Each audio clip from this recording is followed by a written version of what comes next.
Hello, I'm Sharon. And I'm Wendy. Welcome Welcome to to Brown Brown Space. Space. This is a safe space where we talk about the hard topic of racism. And build empathy through the healing power of conversation. Thank you for joining us.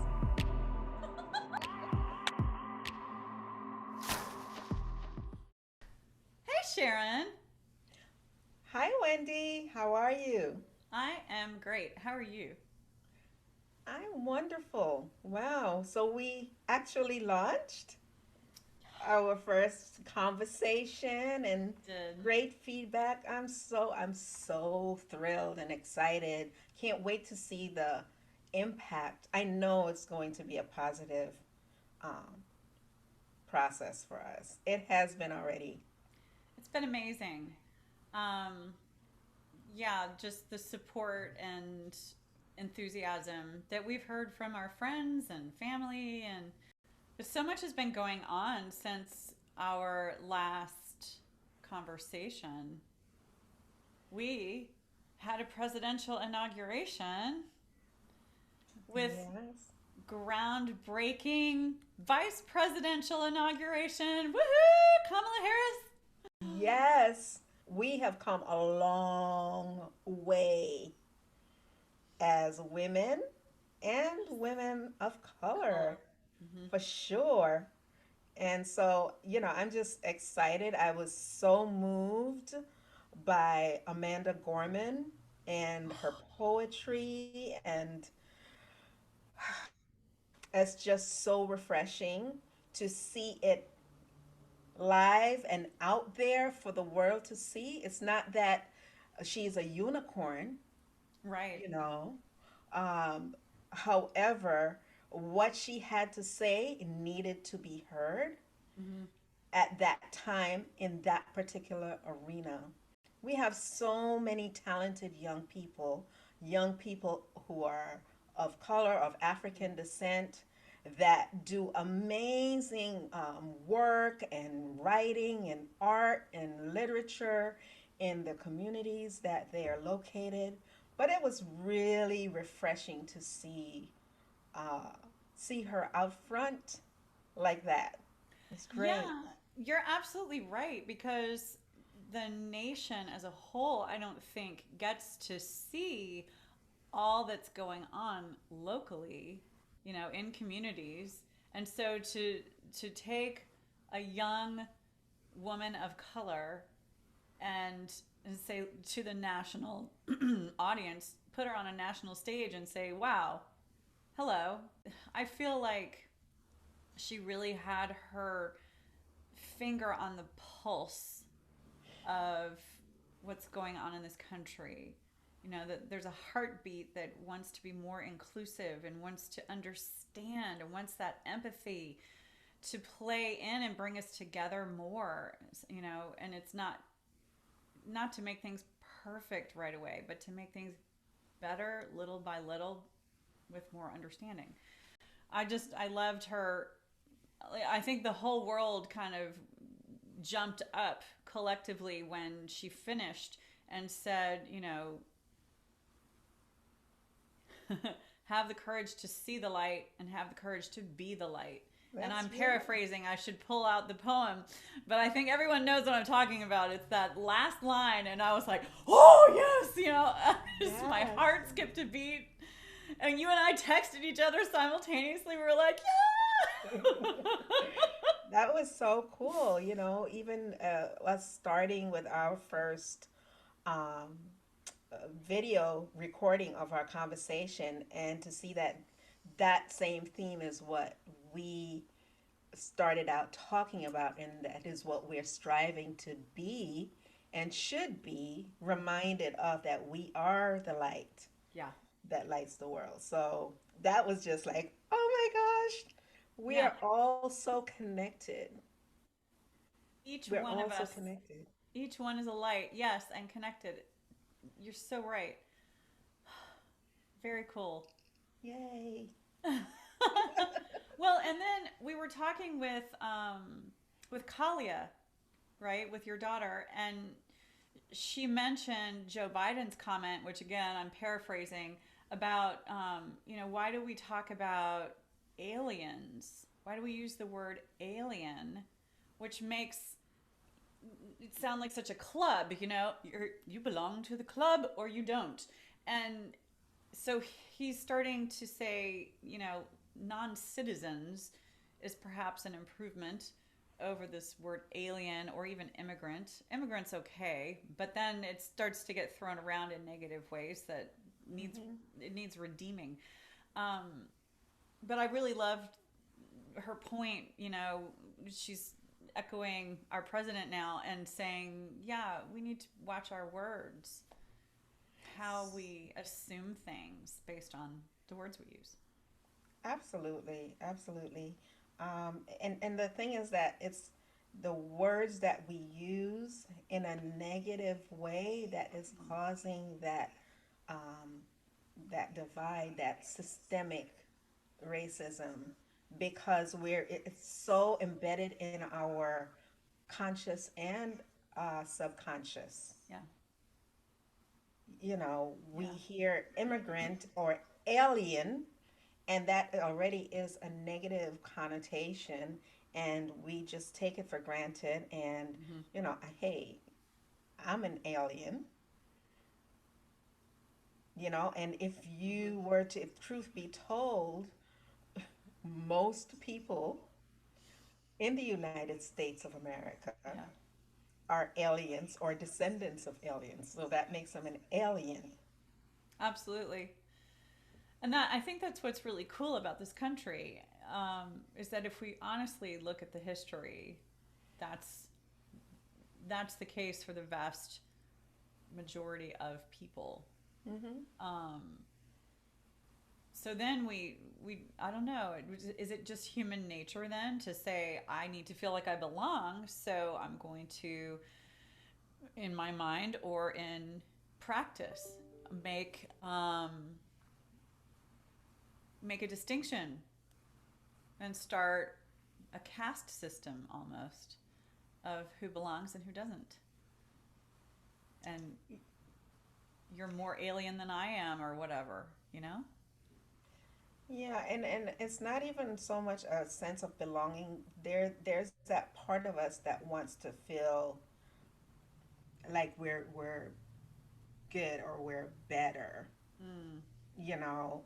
And I don't know that that's comes from a good place, that wanting to have others feel less than so that you yourself can feel better. It does not come from a good place, because yeah. we are all created by one God who says, "These are my children," Mm-hmm. okay, all across the board. Mm-hmm. So I don't even know what that stems from, that desire to feel better at the expense of having someone feel less than or other than the collective. Which is, as you just said, the word other, Right. right? What is it like? Why do we need to have other, us, them? I know we talked a little bit about it in our last conversation about being the other, or always being the other in usual settings. And I remember you saying that you've never really experienced being other or the other based on your skin color, except for one, or your race, one Mm-hmm. particular situation. Mm-hmm. Whereas if you flip it, if you speak to a lot of people of African descent, they will tell you in a heartbeat, oh, a lot of my situations. Do they not live in their communities, and are they congregate and socialize and do all the things that of same culture enjoy? Absolutely. But as you are going out, you're going to school, you're going to work, you are growing in education and knowledge, and as you venture out, a lot of times of the educational system, the workforce, the marketplace. As you move up and out, you end up being a lot of times the other because of Mm-hmm. the way the system is set up. You end up having more than just one situation or two where Yeah. you're the other. Yeah.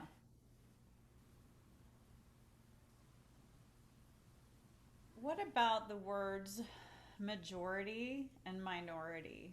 How do those impact our experience? I was reading, and I'm sorry I don't even have all the source at hand, but you know how you just read and scroll, and I saw something in Lee County by the year 2030 where black and brown people will actually be the majority here. And Lee County is a different kind of place in that there are a lot of obvious divide Mm-hmm. physically, township, Mm-hmm. train tracks. That is still very obvious in terms of that division. And to have read that, it stuck with me. And I wished I would have kept the source, but I can probably look for it, and we can talk more about that. I just found it interesting that, in less than 10 years, black and brown people in this area will be the majority, but yet there's still such a unequal, the inequity is so majorly obvious here. I remember it because I lived there for how many years? 6. Mm-hmm. And I remember the, I don't, there's not a different word, the divide. Mm-hmm. There's literally geographic divisions in the county. And there might be pockets of slightly more interracial interaction and dwelling, but within those pockets, it's still divided. Yeah. It's not truly integrated. So you have whole neighborhoods that are white, whole neighborhoods that are Hispanic, whole neighborhoods that are black. It's like, wow. Yeah. Yeah, it's really divided. I think that's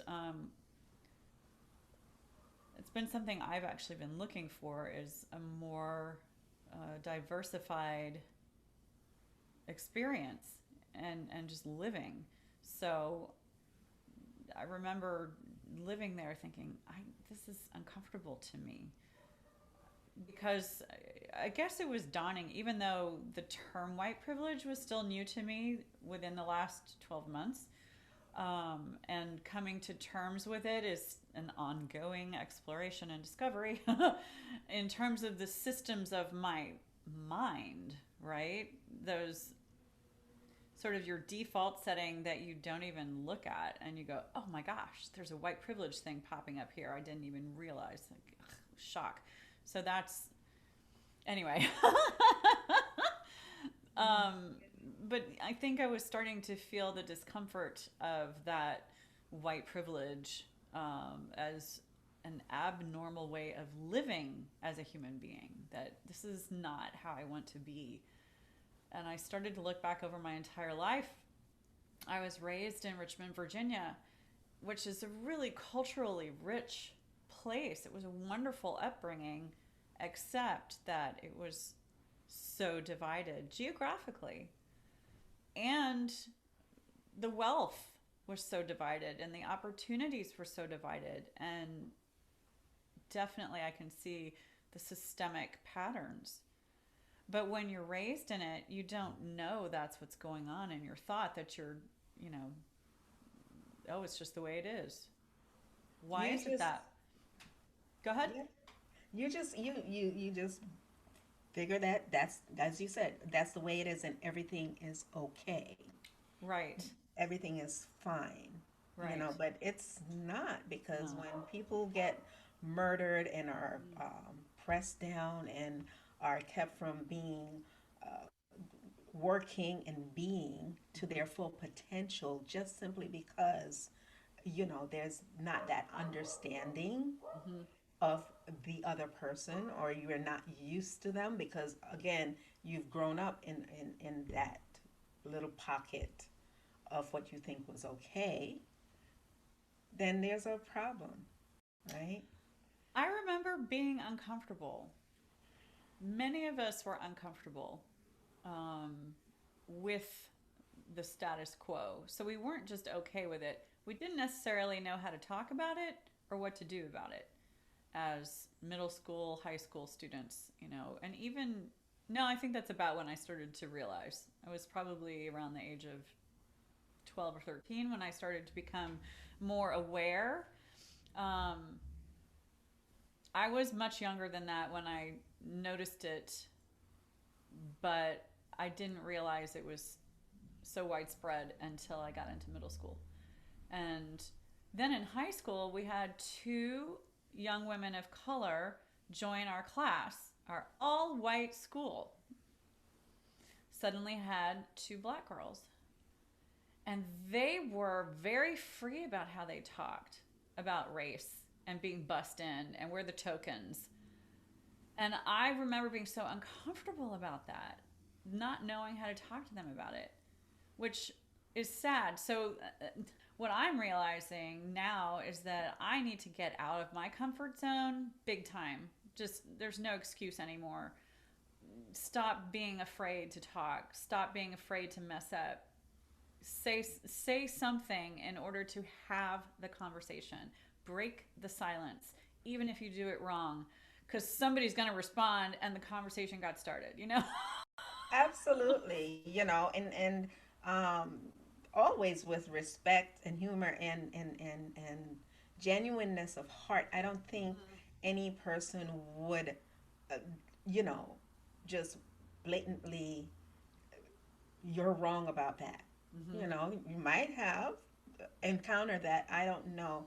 But I think it's always in the approach for that initial conversation that will open the doors and make a big difference. Even Mm-hmm. as we are, growing in knowledge and learning and educating ourselves about history, American history, and not just a particular group of people and their history, but Mm-hmm. American history. And now, before we started recording, we were reminiscing about the fact that, okay, this is actually Black History Month, Yeah.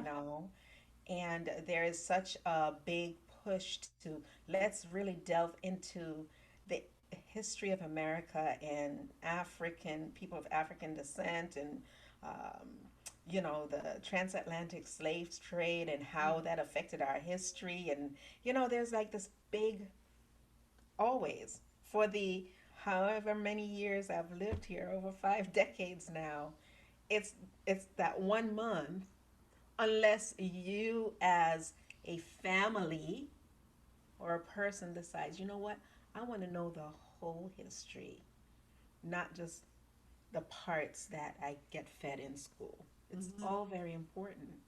Yeah. So, I know I had said to you, I have a thing with that, and this is the thing I have. Is that why cannot um, there be more infusion of African American history into the curriculum across the board in educating our young ones? I think it makes such a difference. I know that for me, and the fact that I was born on the island of Jamaica, and education is a big deal for us, was for my family, and still is. Mm-hmm. So it was a thing. I mean, every time there was any kind of a holiday or a break, I would take the kids, and Kalia will tell you, we are going to the library. We're going to read. We're going to do a report. We're going to do a skit. We're going to learn something, I love it. because they weren't getting it in the schools. But Mm-hmm. what it did was, it wasn't just knowledge and information, it empowered them to be the sensitive, empathetic human beings that they are, Mm-hmm. though they know the good as well as the bad Mm-hmm. of our history. Mm-hmm. Uh, Oh, so that's a totally different way of looking at studying U.S. history or world history. Instead of, I think, okay, I'm just going to say it. So instead of just celebrating first we did this and then we did that and wow, then this happened and look at how great. It's like, okay, human beings are flawed and we know this.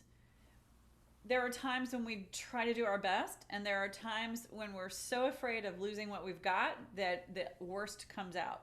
So let's look at history from that lens. I don't think that's going on. Like at all. But it's all about we're not perfect as human beings, and our history is not perfect. So this needs to be in our textbooks. So we have all these women's studies, gender studies, we have African American history studies, we have, specific studies, but then we have what is considered general, really should be called the white man studies. Like, wow. It's not just US history, it's white man history. Yes. Because the women are written out of it too. Could we take women's studies and black studies and the white studies and put them all together into one class? Wouldn't that be something? Is that possible? How about our children would be so well rounded and really be empowered by knowledge and information rather than I'm grabbing this information over here and I'm grabbing this over here and this over here and it's not being it's still a divide. Yeah. And then, we need to include some actual history that's something other than the Alamo about our Latin friends, Hispanic descent friends, and include proper history there where it's been successful, where we've screwed up, and it's just, I just remember the little bit that we learn about Spanish history. It's about the conquistadors, and it's painted in such an evil way. So then you just think Spain was evil. Really? There's a lot that went on in Spain that was amazing. And the Moors had a lot to do with that too. Again, the people of African descent. There you go. That's awesome. So maybe that's a project. We should find somebody or a group of somebodies who want to put together a textbook or get it started. I'm sure it'll take like 100 iterations before they nail it, but that's a cool. All right. The usual reading, writing, and arithmetic.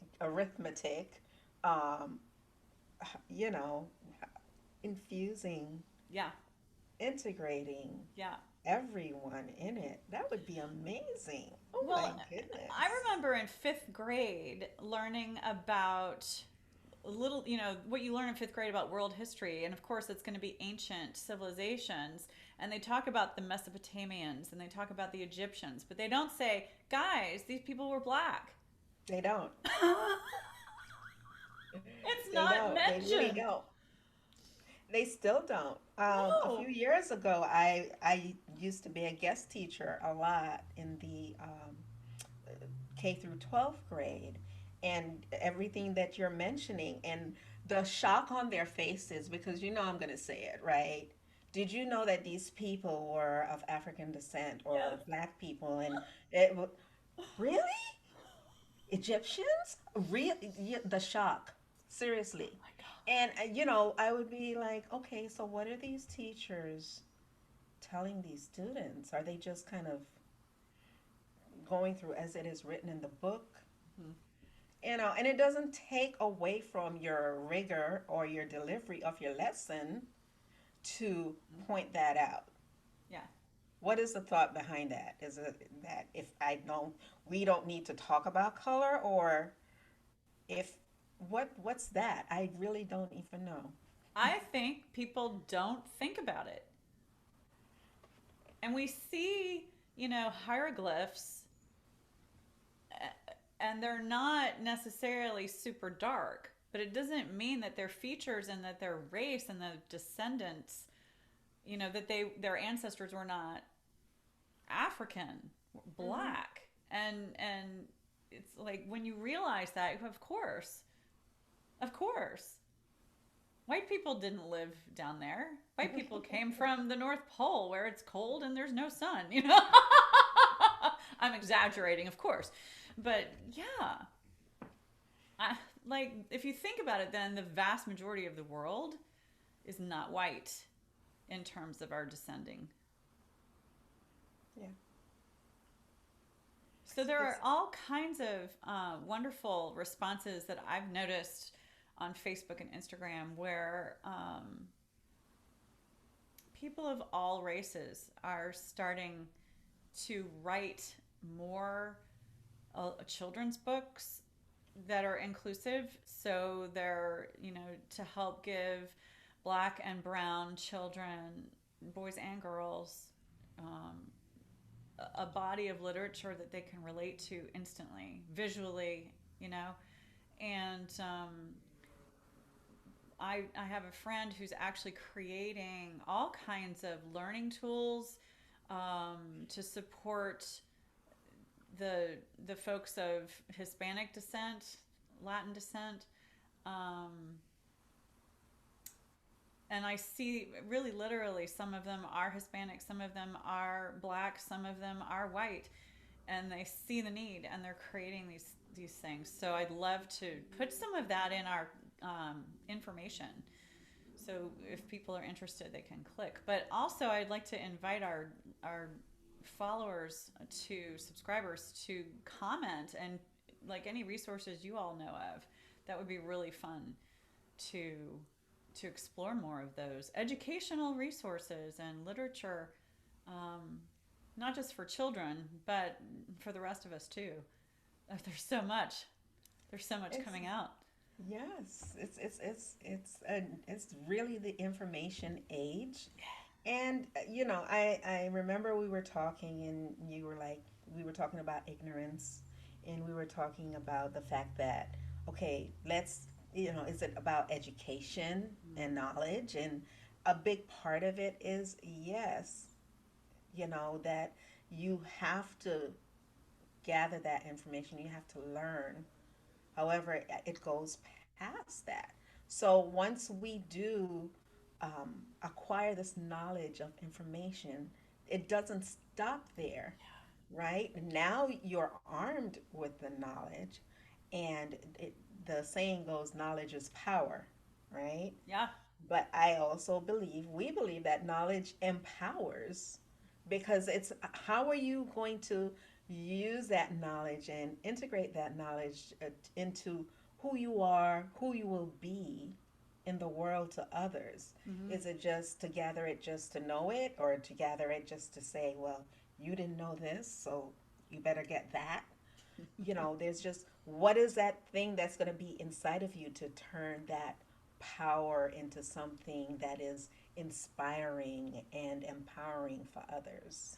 And it could be as simple as a conversation, helping you get outside of your comfort zone, cross the street, and talk to your neighbor of a different race that you haven't met yet.